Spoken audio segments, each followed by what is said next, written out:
Mise au point, s'il te plaît.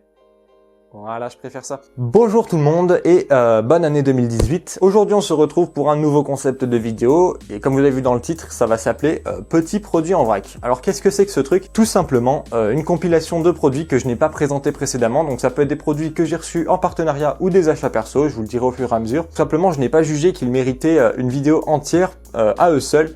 Du coup, voilà, je les présente en compilation. On va passer un peu plus rapidement que si c'était vraiment détaillé. Dans tous les cas, vous aurez les renseignements les plus importants, les prix, tout ça. Ne vous inquiétez pas. Et c'est parti, on commence tout de suite avec le premier produit. Donc, je vais essayer de faire du moins intéressant au plus intéressant pour que vous restiez le plus longtemps possible dans mes vidéos. Premièrement, c'est ce truc, donc que moi je qualifie d'un peu pourri, mais ça peut servir à d'autres personnes, j'en sais rien. Dans tous les cas, je trouve que c'est un peu pourri. Il va s'agir d'un multi-chargeur USB, je vais appeler ça comme ça. Donc, ça se branche au secteur, comme ça. Il y a juste le fil, à peu près 1,20 m de fil. Ça se branche au secteur et là vous avez 6 ports USB donc qui vont avoir une charge adaptative de jusqu'à 2,4 ampères je crois. Donc de la marque Jellycomb qui m'avait envoyé un petit clavier qui était sympa mais sans plus. Donc ça encore une fois c'est un produit sympa mais sans plus. C'est pour ça que je le mets dans petit produit en vrac et non pas une vidéo dédiée. Concrètement l'esthétique ça passe encore mais sans plus. Donc voilà, petit chargeur multi USB, on va pas y passer 100 ans. Produit plutôt bof qui méritait pas une vidéo, je pense que vous vous en doutez. Bref, on passe tout de suite au deuxième produit. Waouh! Tout simplement, il va s'agir d'une souris sans fil qui m'aurait été envoyée par Banggood. Elle a aucune fonctionnalité particulière. Voilà. Le seul truc assez sympa et original de cette souris, donc c'est déjà qu'elle coûte 14 ou 15 euros. Et ensuite, ça va être la texture sur le dessus qui va être une imitation de tissu synthétique. Donc là, ça fait penser un peu à du jean couleur bleue. Elle est aussi en gris clair et en noir. Voilà, bleu, je trouve assez original. Ensuite, c'est du plastique, imitation aluminium, ça fait le taf. Poids plutôt léger, voilà. Après, c'est quand même une bonne qualité de fabrication, les finitions sont sympas. Et surtout, voilà, le grand point principal de cette souris, ça va être le dessus qui est en tissu, qui est vraiment original, ça se voit assez rapidement, c'est sympa. Autre particularité, je sais pas si c'est important, c'est que donc c'est une souris optique et non pas laser et c'est invisible. Justement, quand elle est allumée, on ne voit pas le rouge là. Donc c'est peut-être des infrarouges ou j'en sais rien. Voilà, donc souris assez jolie, disponible sur Banggood, je vous mets le lien en description. Ensuite, autre produit, ceci. Donc ça, c'est un achat perso que j'ai depuis sacrément longtemps. Donc ça m'avait coûté 47 € sur AliExpress, je crois. Ça vaut le coup, ça dépend en fait si vous aimez bien les films, les Blu-ray en particulier, et que vous voulez les lire sur votre ordinateur. Petite sacoche fournie avec.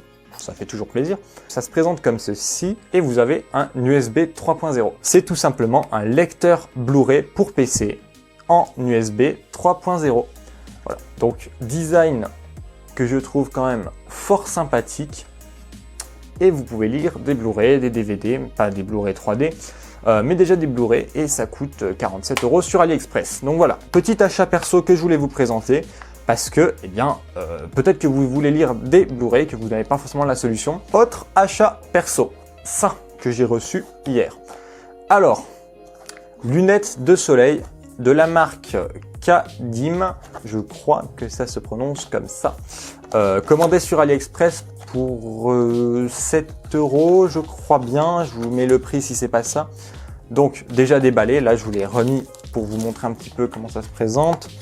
Tac, tac, petite boîte en carton, petit truc pour nettoyer, ça, de la marque. Donc en fait, quand vous mettez les lunettes, vous avez le dessin qui apparaît ici. Et après, dans la boîte, on a aussi ceci. Donc c'est les étiquettes qu'on retrouve en magasin, tout simplement. Donc on a la marque et donc voilà. Vous voyez le prix affiché, c'est le prix auquel c'est vendu en magasin, donc sûrement aux États-Unis ou quoi que ce soit. 59,90 $. Autant dire que vous pourrez retrouver les mêmes à Decathlon ou à GoSport pour ce prix-là. Donc là, vous les payez 7 ou 8 € sur AliExpress. Petites économies fort sympathiques encore une fois. J'étais intéressé par les Adidas, je sais plus quoi, elles étaient à 95 €. Donc oula, je vais aller voir si à AliExpress il n'y en a pas qui ressemblent. Et puis voilà, plusieurs dizaines d'euros d'économies. Donc lunettes polarisées, Kadim, design in Italy.